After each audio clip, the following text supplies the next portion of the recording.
श्री गणेशाय नमः। अथ श्री शिवगौरी स्तोत्रम्। श्रीनिपाशपुष्पसरपुण्ड्रचापकैः करपङ्कजैकलितभक्तवाञ्छिताम् तरुणारुणारुणतनुं त्रिलोचनाम् ललितां भजे ललितचन्द्रचूलिकाम् ललिता विभूषितनिजाङ्गमूर्तये ललितेषु चापश्रेणिपाशपाणये उदयारुणद्युतिमुषे दयाजुषे मदनेश्वराय महते नमो नमः। अञ्चत्पञ्चशिखोच्चमञ्चनिकटे चक्रासनाध्यासिनीं सौन्दर्यस्य महीं नवाब्दवयसं गौरीं कुलालापिनीं माला पुष्पश्रेणीगुणाञ्चितकरां पूगप्रमाणस्तनीं बालां श्रीललिताम्बिका दुहितरम् लीलासमुद्रां भजे चिन्तामणिग्रहवराञ्चितशाक्तिचक्रा रक्षाकरं कलितकुङ्कुमरक्तवर्णम् सौन्दर्यराशिवपुषं दशवर्षदेश्यम् वन्दे कुमारमदनेश्वरमिन्दुमौलिम् अपराजितनामधेयमश्वम् सुखमारूढवती सुवर्णवर्णा तिलसन्मणिमित्रपाशहस्ता परिभूयात् परमेश्वरी स्वपत्नान् अधिरुह्य जपारुणं तुरङ्गम् करपद्माञ्चितवेत्रपाशशक्तिः परिभूतविपक्षपक्षको व्यात् ऋणाभः परमेश्वरी सहायः रक्तां विचित्रवसनां नवचन्द्रचूडा मन्नप्रदाननिरतां स्तनभारनम्रां नित्यन्तमिन्दुशकलाभरणं विलोक्य हृष्टां भजे भगवतीं भवदुःखहन्त्रीम् उद्यञ्चिता कुञ्चितवामपादम् समञ्चिता हिन्दुकृशानुहस्तम् अन्नप्रदां वीक्ष्य मुदा महेशिम् नटन्तमाद्यं नटमाश्रयामः अरुणारुणकोटितुल्यकान्तिम् श्रेणिपाशाभयवाञ्छितप्रदानैः अनुरक्तकरां नवेन्द्रचूडा मखिलेशीं भुवनेश्वरीं भजामः बालेन्दुकलितोतंसं बालारुणसमुद्युतिं पाशाङ्कुशवराभीतिकरम् शम्भुं समाश्रये कुलाचलकुतूहलं कुसुमचापसञ्जीविनम्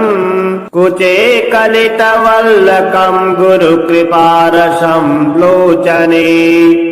जपासहृदयं रुचो जपवटाभिरामं करे जटानिवेदितं कचे जयति जीवितं शाम्भवम् दत्तात्रेयं शिवं शान्तमिन्द्रनीलनिभं प्रभुम् आत्ममायारतं देव अवधूतं दिगम्बरम् भस्मोद्दुलित सर्वाङ्गं जटाजूटधरं विभुं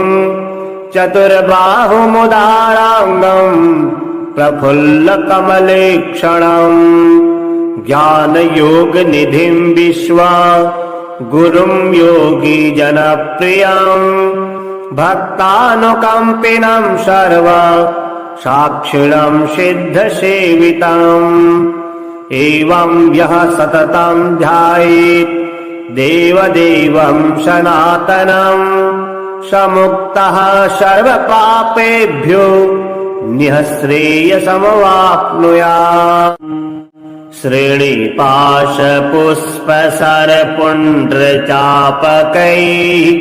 करपङ्कजैकलितभक्तवाञ्छिताम् तरुणारुणारुणतनुं त्रिलोचनाम् ललितां भजे ललितचन्द्रचूलिकाम् ललिता विभूषितनिजाङ्गमूर्तये ललितेषु चापश्रेणिपाशपाणये उदयारुणदुतिमुषे दयाजुषे मदनेश्वराय महते नमो नमः। अञ्चत्पञ्चशिखोच्चमञ्चनिकटे चक्रासनाध्यासिनीं सौन्दर्यस्य महीं नवाब्दवयसं गौरीं कुलालापिनीं मालापुष्पश्रेणीगुणाञ्चितकरां पूगप्रमाणस्तनीं बालां श्रीललिताम्बिका दुहितरम् लीलासमुद्रां भजे चिन्तामणिग्रहवराञ्चितशाक्तिचक्रा रक्षाकरं कलितकुङ्कुमरक्तवर्णम् सौन्दर्यराशिवपुषं दशवर्षदेश्यम्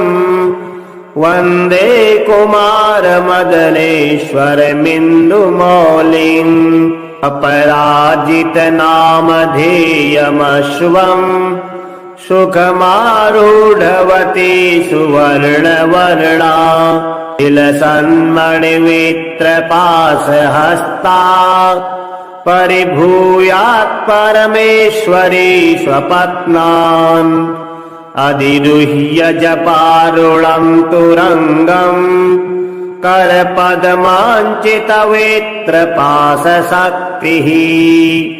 परिभूतविपक्षपक्षको व्यात् ऋणाभः परमेश्वरी सहायः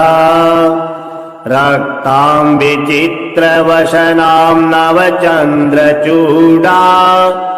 मन्नप्रदाननिरतां स्तनभारनम्रां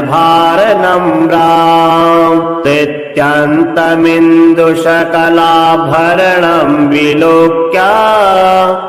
हृष्टां भजे भगवतीं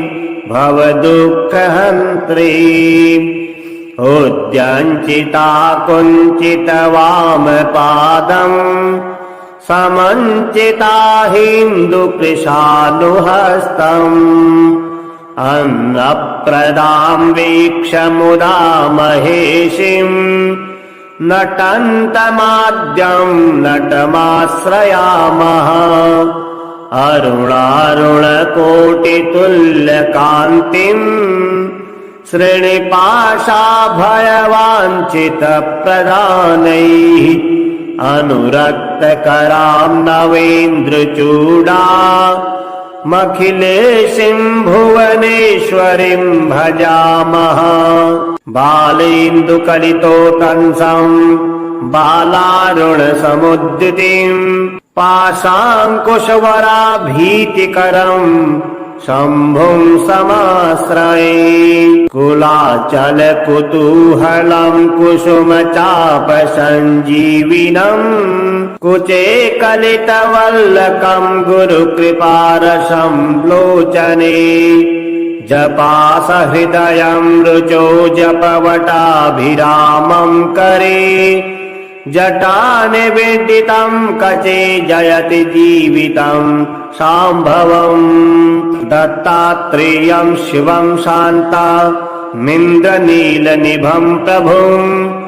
आत्ममायारतं देव अवधूतं दिगम्बरम् भस्मोद्दुलित सर्वाङ्गं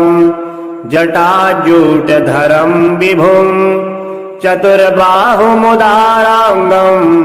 प्रफुल्लकमलेक्षणम् ज्ञानयोगनिधिं विश्वा गुरुं योगी जनप्रियं भक्तानुकम्पिनं सर्व साक्षिणं सिद्धसेवितम् एवं यः सततं ध्यायेत् देवदेवं सनातनं समुक्तः सर्वपापेभ्यो निःश्रेयसमवाप्नुयात् श्रेणिपाशपुष्पसरपुण्ड्रचापकैः करपङ्कजैकलितभक्तवाञ्छिताम् तरुणारुणारुणतनुं त्रिलोचनाम्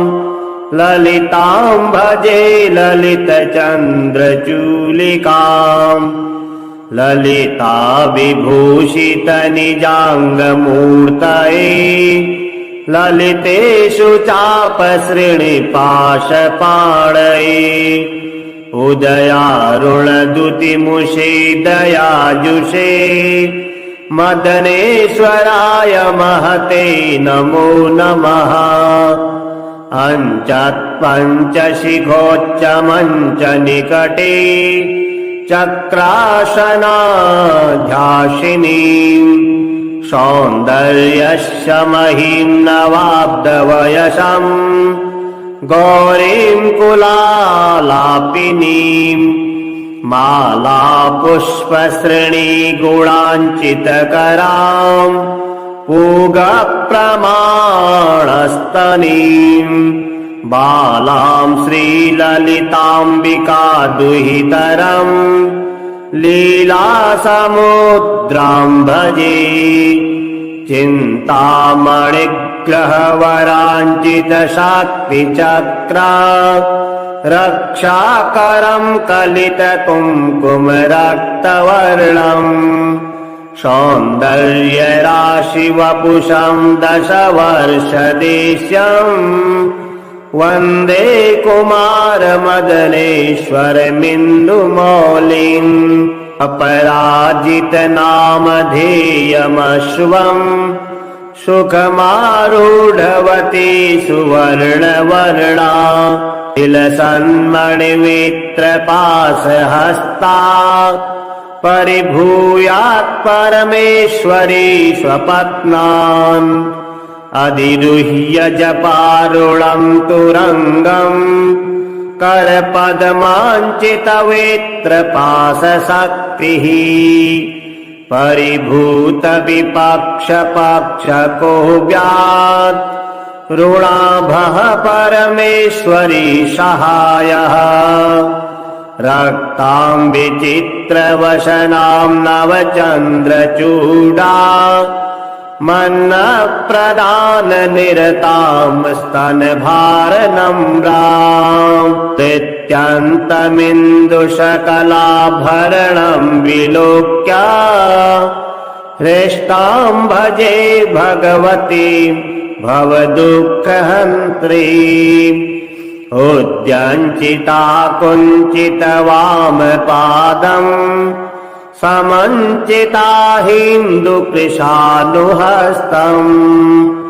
अन्नप्रदां वीक्ष्य मुदा महेशिम् नटन्तमाद्यं नटमाश्रयामः अरुणारुणकोटितुल्यकान्तिम् श्रेणिपाशाभयवाञ्छितप्रदानैः अनुरक्तकरां नवेन्द्रचूडा मखिलेशिं भुवनेश्वरीं भजामः। बालेन्दुकलितोतंसं बालारुणसमुद्दितिं पाशाङ्कुशवराभीतिकरं शम्भुं समाश्रये। कुलाचलकुतूहलं कुसुमचापसञ्जीविनं कुचे कलितवल्लकं गुरुकृपारसं लोचने। जपासहृदयं रुचो जपवटाभिरामं करे।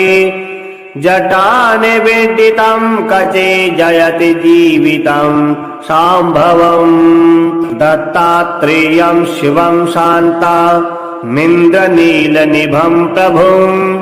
आत्ममायारतं देव अवधूतं दिगम्बरम्। भस्मोद्दुलित सर्वाङ्गं जटाजूटधरं विभुम् चतुर्बाहुमुदाराङ्गं प्रफुल्लकमलेक्षणम्। ज्ञानयोगनिधिं विश्वा गुरुं योगी जनप्रियं भक्तानुकम्पिनं सर्व साक्षिणं सिद्धसेवितम्। एवं यः सततं ध्यायेत् देवदेवं सनातनं समुक्तः सर्वपापेभ्यो निःश्रेयसमवाप्नुयात्। श्रेणिपाशपुष्पसरपुण्ड्रचापकैः करपङ्कजैकलितभक्तवाञ्छिताम् तरुणारुणारुणतनुं त्रिलोचनाम्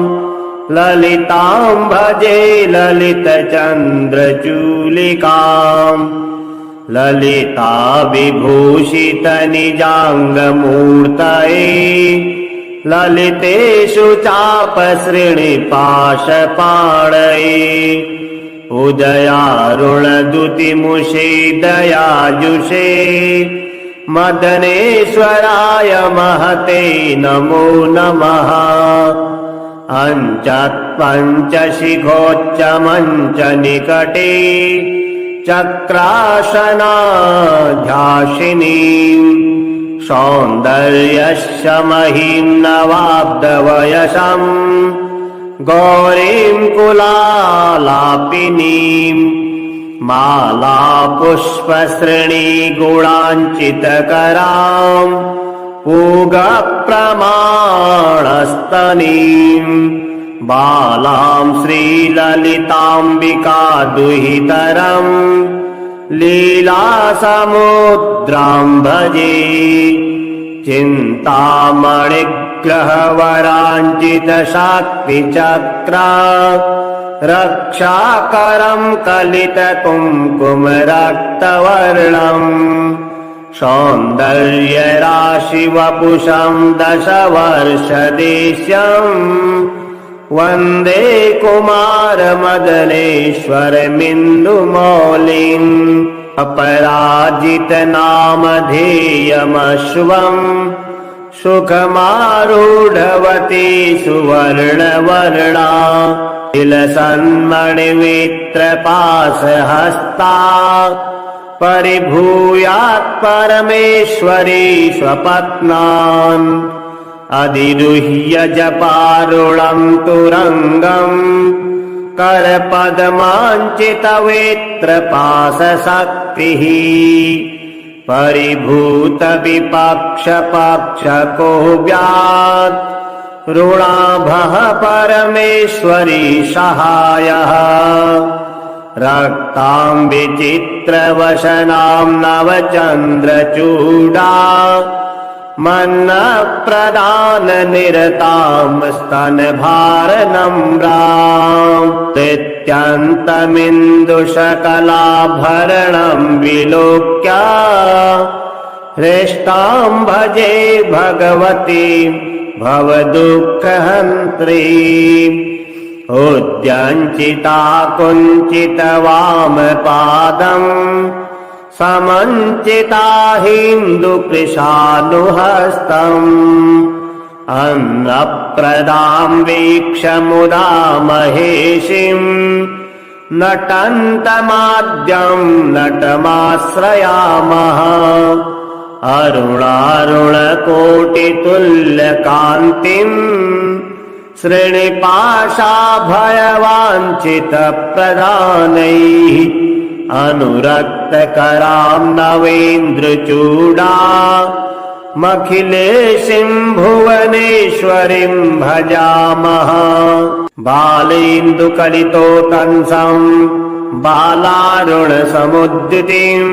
पाशाङ्कुशवराभीतिकरम् शम्भुं समाश्रये कुलाचलकुतूहलं कुसुमचापसञ्जीविनम् कुचे कलितवल्लकं गुरुकृपारसं लोचने जपासहृदयं रुचो जपवटाभिरामं करे जटानिवेदितं कचे जयति जीवितं शाम्भवम् दत्तात्रेयं शिवं शान्तमिन्द्रनीलनिभं प्रभुम् आत्ममायारतं देव अवधूतं दिगम्बरम् भस्मोद्दुलित सर्वाङ्गं जटाजूटधरं विभुम् चतुर्बाहुमुदाराङ्गं प्रफुल्लकमलेक्षणम् ज्ञानयोगनिधिं विश्वा गुरुं योगीजनप्रियं भक्तानुकम्पिनं सर्व साक्षिणं सिद्धसेवितम् एवं यः सततं ध्यायेत् देवदेवं सनातनम् समुक्तः सर्वपापेभ्यो निःश्रेयसमवाप्नुयात् श्रीनिपाशपुष्पसरपुण्ड्रचापकैः करपङ्कजैकलितभक्तवाञ्छिताम् तरुणारुणारुणतनुं त्रिलोचनाम् ललितां भजे ललितचन्द्रचूलिकाम् ललिता विभूषितनिजाङ्गमूर्तये ललितेषु चापसृणिपाशपाणये उदयारुणदुतिमुषे दयाजुषे मदनेश्वराय महते नमो नमः अञ्चत्पञ्चशिखोच्चमञ्चनिकटे चक्रासनाध्यासिनीं सौन्दर्यस्य महीं नवाब्दवयसं गौरीं कुलालापिनीं मालापुष्पसृणीगुणाञ्चितकरां पूगप्रमाणस्तनीं बालां श्रीललिताम्बिका दुहितरम् लीलासमुद्रां भजे चिन्तामणिग्रहवराञ्चितशाक्तिचक्रा रक्षाकरं कलितकुङ्कुमरक्तवर्णम् सौन्दर्यराशिवपुषं दशवर्षदेश्यम् वन्दे कुमारमदनेश्वरमिन्दुमौलिम् अपराजितनामधेयमश्वम् सुखमारूढवती सुवर्णवर्णा तिलसन्मणिमित्रपाशहस्ता परिभूयात् परमेश्वरी स्वपत्नान् अधिरुह्य जपारुणं तुरङ्गम् करपद्माञ्चितवेत्रपाशशक्तिः परिभूतविपक्षपक्षको व्यात् ऋणाभः परमेश्वरी सहायः रक्तां विचित्रवसनां नवचन्द्रचूडा मन्नप्रदाननिरतां स्तनभारनम्रां नित्यन्तमिन्दुशकलाभरणं विलोक्य हृष्टां भजे भगवतीं भवदुःखहन्त्रीम् उद्यञ्चिता कुञ्चितवामपादम् समञ्चिता हिन्दुकृशानुहस्तम् अन्नप्रदां वीक्ष्य मुदा महेशिम् नटन्तमाद्यं नटमाश्रयामः अरुणारुणकोटितुल्यकान्तिम् श्रेणिपाशाभयवाञ्छितप्रदानैः अनुरक्तकरां नवेन्द्रचूडा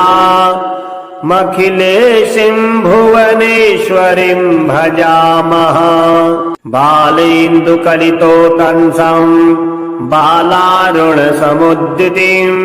पाशाङ्कुशवराभीतिकरम् शम्भुं समाश्रये कुलाचलकुतूहलं कुसुमचापसञ्जीविनम्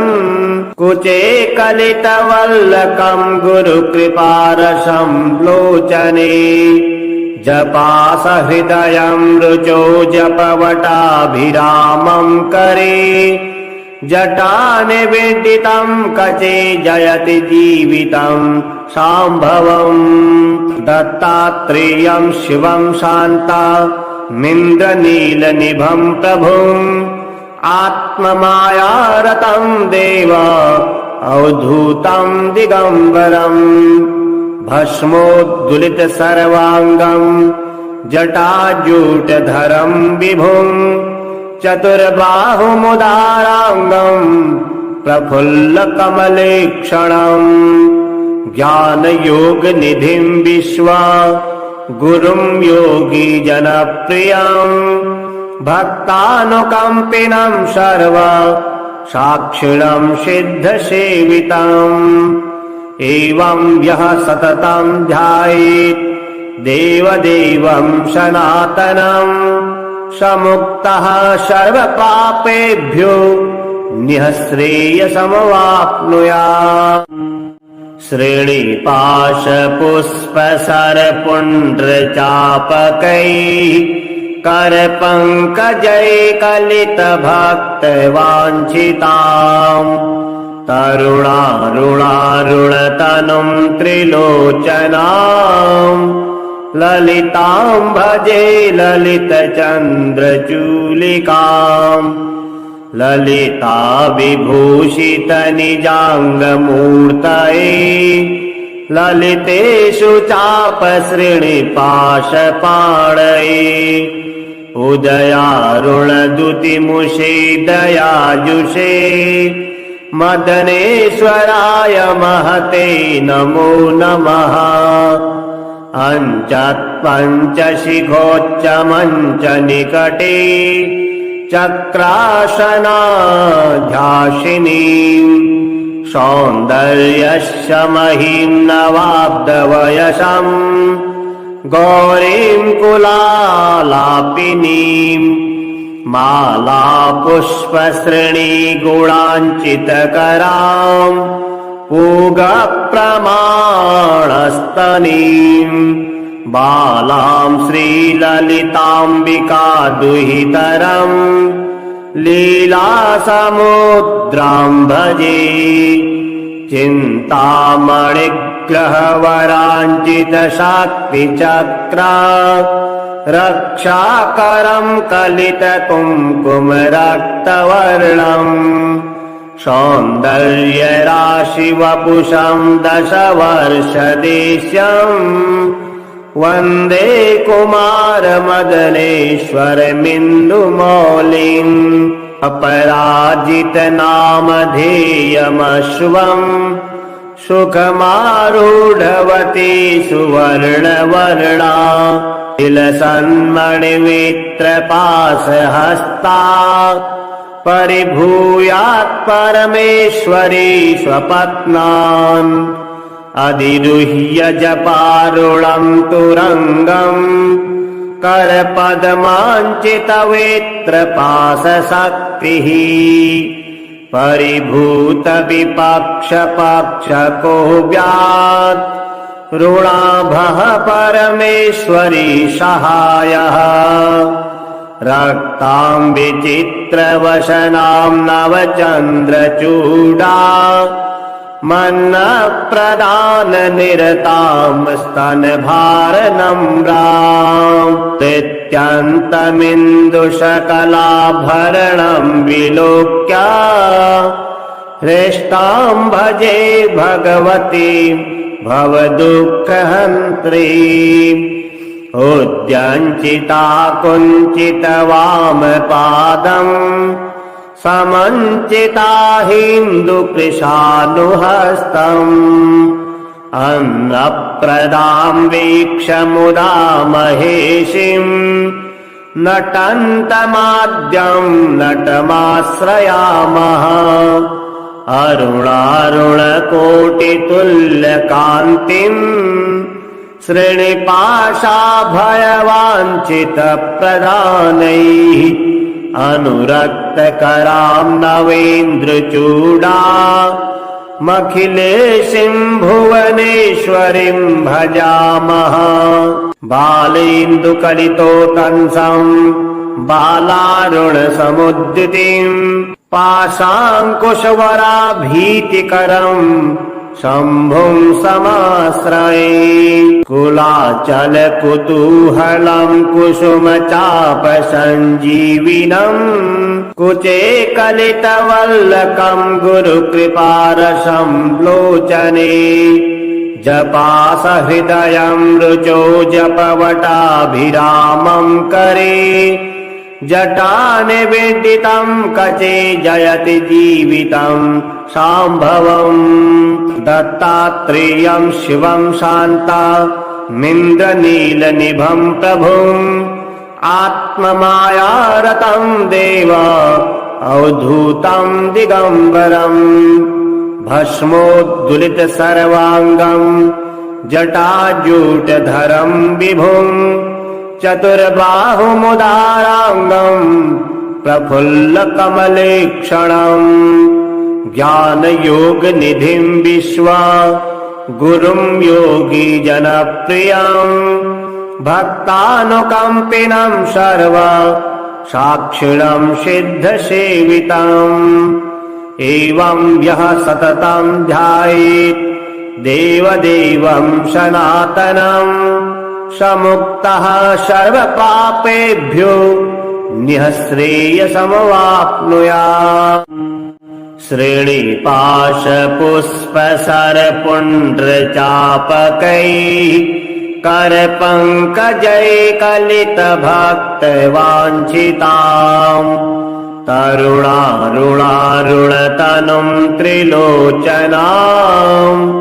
ललिताम् भजे ललितचन्द्रचूलिकाम् ललिता विभूषितनिजाङ्गमूर्तये ललितेषु चापश्रेणिपाशपाणये उदयारुणदुतिमुषे दयाजुषे मदनेश्वराय महते नमो नमः अञ्चत्पञ्चशिखोच्चमञ्चनिकटे चक्रासनाध्यासिनीम् सौन्दर्यस्य महीम् नवाब्दवयसम् गौरीम् कुलालापिनीम् मालापुष्पश्रेणीगुणाञ्चितकराम् पूगप्रमाणस्तनीम् बालाम् श्रीललिताम्बिका दुहितरम् लीलासमुद्राम् भजे चिन्तामणिग्रहवराञ्चितशाक्तिचक्रा रक्षाकरम् कलितकुङ्कुमरक्तवर्णम् सौन्दर्यराशिवपुषम् दशवर्षदेश्यम् वन्दे कुमारमदनेश्वरमिन्दुमौलिम् अपराजितनामधेयमश्वम् सुखमारूढवती सुवर्णवर्णा तिलसन्मणिमित्रपाशहस्ता परिभूयात् परमेश्वरी स्वपत्नान् अधिरुह्य जपारुणम् तुरङ्गम् करपद्माञ्चितवेत्रपाशशक्तिः परिभूतविपक्षपक्षको व्यात् ऋणाभः परमेश्वरी सहायः रक्तां विचित्रवसनां नवचन्द्रचूडा मन्नप्रदाननिरतां स्तनभारनम्राम् नित्यन्तमिन्दुशकलाभरणं विलोक्य हृष्टां भजे भगवतीं भवदुःखहन्त्रीम् उद्यञ्चिता कुञ्चितवामपादम् समञ्चिता हिन्दुकृशानुहस्तम् अन्नप्रदां वीक्ष्य मुदा महेशिम् नटन्तमाद्यं नटमाश्रयामः अरुणारुणकोटितुल्यकान्तिम् श्रेणिपाशाभयवाञ्छितप्रदानैः अनुरक्तकरां नवेन्द्रचूडा मखिलेशीं भुवनेश्वरीं भजामः बालेन्दुकलितोतंसम् बालारुणसमुद्दितिम् पाशाङ्कुशवराभीतिकरम् शम्भुं समाश्रये कुलाचलकुतूहलं कुसुमचापसञ्जीविनम्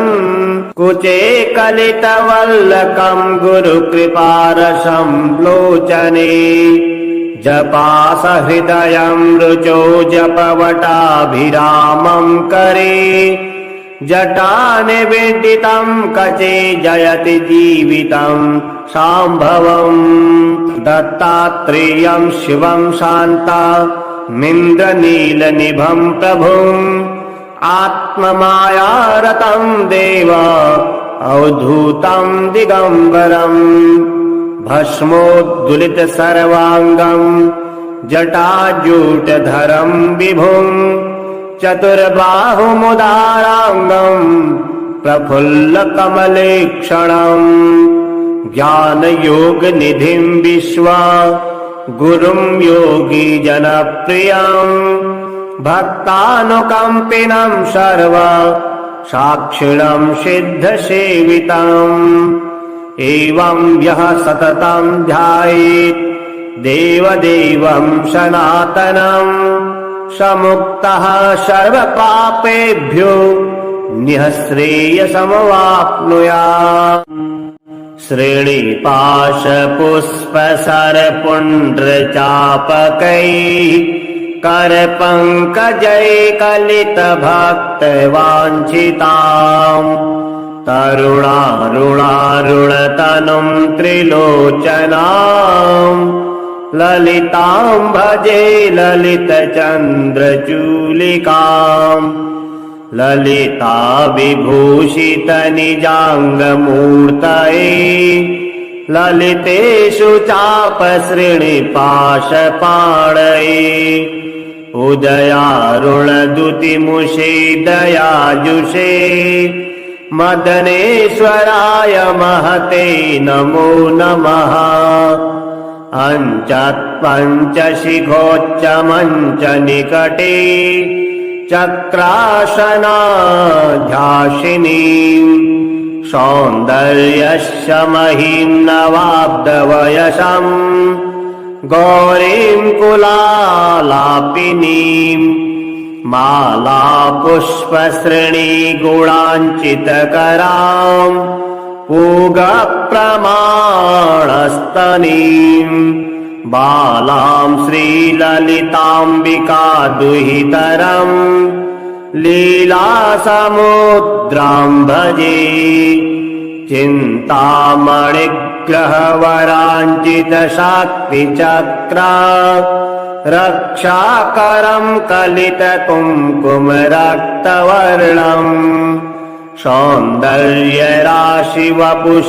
दशवर्षदेश्यम् वन्दे कुमारमदनेश्वरमिन्दुमौलिम्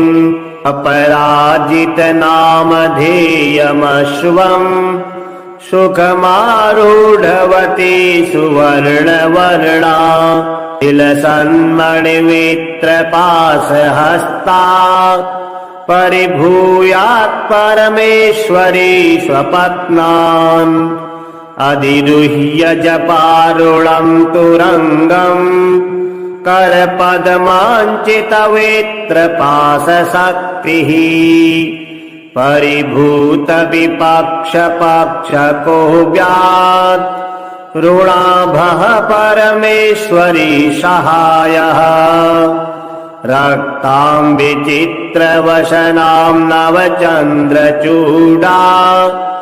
मन्नप्रदाननिरतां स्तनभारनम्रां नित्यन्तमिन्दुशकलाभरणं विलोक्य हृष्टां भजे भगवतीं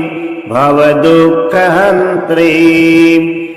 उद्यञ्चिता कुञ्चितवामपादम् समञ्चिता हिन्दुकृशानुहस्तम् अन्नप्रदां वीक्ष्य मुदा महेशिम् नटन्तमाद्यं नटमाश्रयामः अरुणारुणकोटितुल्यकान्तिम् श्रेणिपाशाभयवाञ्छितप्रदानैः अनुरक्तकरां नवेन्द्रचूडा मखिलेशीं भुवनेश्वरीं भजामः बालेन्दुकलितोतंसम् बालारुणसमुद्दितिम् पाशाङ्कुशवराभीतिकरम् शम्भुं समाश्रये कुलाचलकुतूहलं कुसुमचापसञ्जीविनम् कुचे कलितवल्लकं गुरुकृपारसं लोचने जपासहृदयं रुचो जपवटाभिरामं करे जटानिवेदितं कचे जयति जीवितं शाम्भवम् दत्तात्रेयं शिवं शान्तमिन्द्रनीलनिभं प्रभुम् आत्ममायारतं देव अवधूतं दिगम्बरम् भस्मोद्दुलितसर्वाङ्गं जटाजूटधरं विभुम् चतुर्बाहुमुदाराङ्गं प्रफुल्लकमलेक्षणम् ज्ञानयोगनिधिं विश्वा गुरुं योगीजनप्रियं भक्तानुकम्पिनं सर्व साक्षिणं सिद्धसेवितम् एवं यः सततं ध्यायेत् देवदेवं सनातनम् समुक्तः सर्वपापेभ्यो निःश्रेयसमवाप्नुयात् श्रेणिपाशपुष्पसरपुण्ड्रचापकैः करपङ्कजैकलितभक्तवाञ्छिताम् तरुणारुणारुणतनुं त्रिलोचनाम् ललितां भजे ललितचन्द्रचूलिकाम् ललिता विभूषितनिजाङ्गमूर्तये ललितेषु चापसृणिपाशपाणये उदयारुणदुतिमुषे दयाजुषे मदनेश्वराय महते नमो नमः अञ्चत्पञ्चशिखोच्चमञ्च निकटे चक्रासनाध्यासिनीम् सौन्दर्यस्य महीं नवाब्दवयसम् गौरीं कुलालापिनीम् माला पुष्पसृणी गुणाञ्चितकराम् पूगप्रमाणस्तनीम् बालां श्रीललिताम्बिका दुहितरम् लीलासमुद्रां भजे चिन्तामणिग्रहवराञ्चितशाक्तिचक्रा रक्षाकरं कलितकुङ्कुमरक्तवर्णम् सौन्दर्यराशिवपुषं दशवर्षदेश्यम् वन्दे कुमारमदनेश्वरमिन्दुमौलिम् अपराजितनामधेयमश्वम् सुखमारूढवती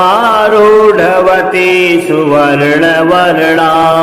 तिलसन्मणिमित्रपाशहस्ता परिभूयात् परमेश्वरी स्वपत्नान् अधिरुह्य जपारुणम् तुरङ्गम् करपद्माञ्चितवेत्रपाशशक्तिः परिभूतविपक्षपक्षको व्यात् ऋणाभः परमेश्वरी सहायः रक्तां विचित्रवसनां नवचन्द्रचूडा मन्नप्रदाननिरतां स्तनभारनम्राम् नित्यन्तमिन्दुशकलाभरणं विलोक्य हृष्टां भजे भगवतीं भवदुःखहन्त्रीम् उद्यञ्चिता कुञ्चितवामपादम् समञ्चिता हिन्दुकृशानुहस्तम् अन्नप्रदां वीक्ष्य मुदा महेशिम् नटन्तमाद्यं नटमाश्रयामः अरुणारुणकोटितुल्यकान्तिम् श्रीनिपाशाभयवाञ्छितप्रदानैः अनुरक्तकरां नवेन्द्रचूडा मखिलेशीं भुवनेश्वरीं भजामः बालेन्दुकलितोतंसम् बालारुणसमुद्दितिम् पाशाङ्कुशवराभीतिकरम् शम्भुं समाश्रये कुलाचलकुतूहलं कुसुमचापसञ्जीविनम् कुचे कलितवल्लकं गुरुकृपारसं लोचने जपासहृदयं रुचो जपवटाभिरामं करे जटानिवेदितं कचे जयति जीवितं शाम्भवम् दत्तात्रेयं शिवं शान्तमिन्द्रनीलनिभं प्रभुम् आत्ममायारतं देव अवधूतं दिगम्बरम् भस्मोद्दुलितसर्वाङ्गं जटाजूटधरं विभुम् चतुर्बाहुमुदाराङ्गम् प्रफुल्लकमलेक्षणम् ज्ञानयोगनिधिं विश्वा गुरुं योगी जनप्रियम् भक्तानुकम्पिनं सर्व साक्षिणं सिद्धसेवितम् एवं यः सततं ध्यायेत् देवदेवं सनातनम् समुक्तः सर्वपापेभ्यो निःश्रेयसमवाप्नुयात् श्रेणिपाशपुष्पसरपुण्ड्रचापकैः करपङ्कजैकलितभक्तवाञ्छिताम् तरुणारुणारुणतनुं त्रिलोचनाम् ललितां भजे ललितचन्द्रचूलिकाम् ललिता विभूषितनिजाङ्गमूर्तये ललितेषु चापसृणिपाशपाणये उदयारुणद्युतिमुषे दयाजुषे मदनेश्वराय महते नमो नमः। अञ्चत्पञ्चशिखोच्चमञ्चनिकटे चक्रासनाध्यासिनीम् सौन्दर्यस्य महीं नवाब्दवयसम् गौरीं कुलालापिनीम् माला पुष्पसृणीगुणाञ्चितकराम् पूगप्रमाणस्तनीम् बालां श्रीललिताम्बिका दुहितरम् लीलासमुद्रां भजे चिन्तामणिग्रहवराञ्चितशाक्तिचक्रा रक्षाकरं कलितकुङ्कुमरक्तवर्णम् सौन्दर्यराशिवपुषं दशवर्षदेश्यम् वन्दे कुमारमदनेश्वरमिन्दुमौलिम् अपराजितनामधेयमश्वम् सुखमारूढवती सुवर्णवर्णा तिलसन्मणिमित्रपाशहस्ता परिभूयात् परमेश्वरी स्वपत्नान् अधिरुह्य जपारुणम् तुरङ्गम् करपद्माञ्चितवेत्रपाशशक्तिः परिभूतविपक्षपक्षको व्यात् ऋणाभः परमेश्वरी सहायः रक्तां विचित्रवसनां नवचन्द्रचूडा मन्नप्रदाननिरतां स्तनभारनम्राम् नित्यन्तमिन्दुशकलाभरणं विलोक्य हृष्टां भजे भगवती भवदुःखहन्त्रीम् उद्यञ्चिता कुञ्चितवामपादम् समञ्चिता हिन्दुकृशानुहस्तम्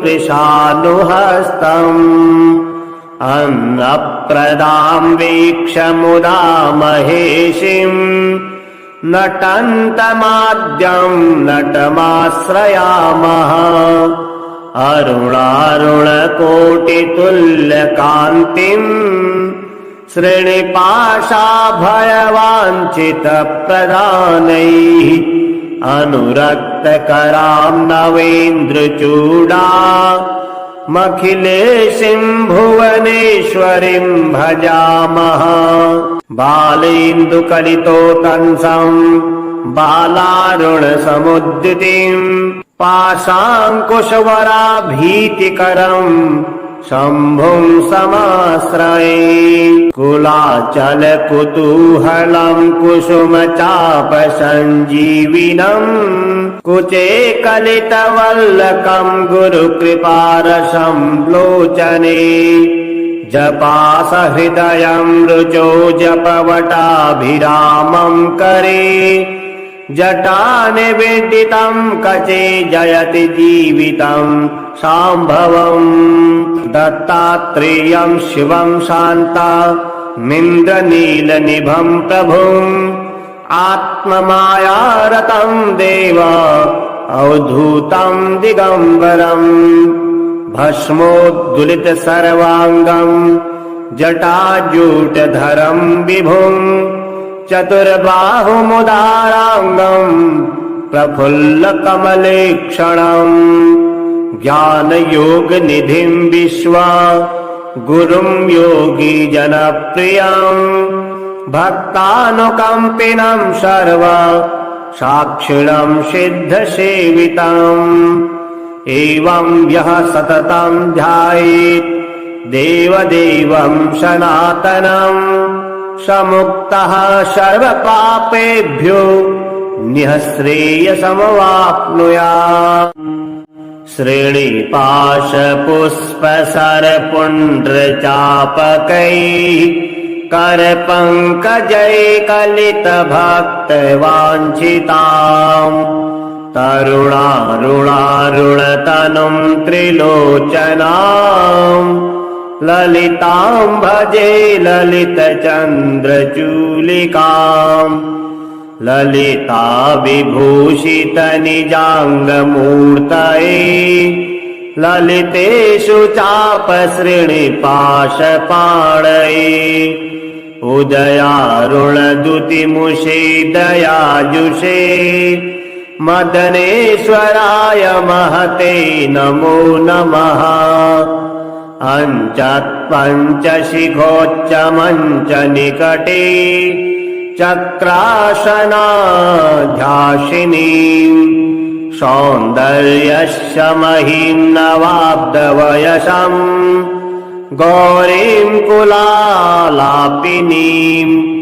मालापुष्पसृणीगुणाञ्चितकराम् पूगप्रमाणस्तनीम् बालां श्रीललिताम्बिका दुहितरम् लीलासमुद्रां भजे। चिन्तामणिग्रहवराञ्चितशाक्तिचक्रा रक्षाकरं कलितकुङ्कुमरक्तवर्णम् सौन्दर्यराशिवपुषं दशवर्षदेश्यम् वन्दे कुमारमदनेश्वरमिन्दुमौलिम्। अपराजितनामधेयमश्वम् सुखमारूढवती सुवर्णवर्णा तिलसन्मणिमित्रपाशहस्ता परिभूयात् परमेश्वरी स्वपत्नान्। अधिरुह्य जपारुणम् तुरङ्गम् करपद्माञ्चितवेत्रपाशशक्तिः परिभूतविपक्षपक्षको व्यात् ऋणाभः परमेश्वरी सहायः। रक्तां विचित्रवसनां नवचन्द्रचूडा मन्नप्रदाननिरतां स्तनभारनम्राम् नित्यन्तमिन्दुशकलाभरणं विलोक्य हृष्टां भजे भगवतीं भवदुःखहन्त्रीम्। उद्यञ्चिता कुञ्चितवामपादम् समञ्चिता हिन्दुकृशानुहस्तम् अन्नप्रदां वीक्ष्य मुदा महेशिम् नटन्तमाद्यं नटमाश्रयामः। अरुणारुणकोटितुल्यकान्तिम् श्रेणिपाशाभयवाञ्छितप्रदानैः अनुरक्तकरां नवेन्द्रचूडा मखिलेशीं भुवनेश्वरीं भजामः। बालेन्दुकलितोतंसम् बालारुणसमुद्दितिम् पाशाङ्कुशवराभीतिकरम् शम्भुं समाश्रये। कुलाचलकुतूहलं कुसुमचापसञ्जीविनम् कुचे कलितवल्लकं गुरुकृपारसं लोचने जपासहृदयं रुचो जपवटाभिरामं करे जटानिवेदितं कचे जयति जीवितं शाम्भवम्। दत्तात्रेयं शिवं शान्तमिन्द्रनीलनिभं प्रभुम् आत्ममायारतं देव अवधूतं दिगम्बरम् भस्मोद्दुलित सर्वाङ्गं जटाजूटधरं विभुम् चतुर्बाहुमुदाराङ्गम् प्रफुल्लकमलेक्षणम् ज्ञानयोगनिधिम् विश्वा गुरुम् योगी जनप्रियम् भक्तानुकम्पिनम् सर्व साक्षिणम् सिद्धसेवितम् एवं यः सततम् ध्यायेत् देवदेवम् सनातनम् समुक्तः सर्वपापेभ्यो निःश्रेयसमवाप्नुयात्।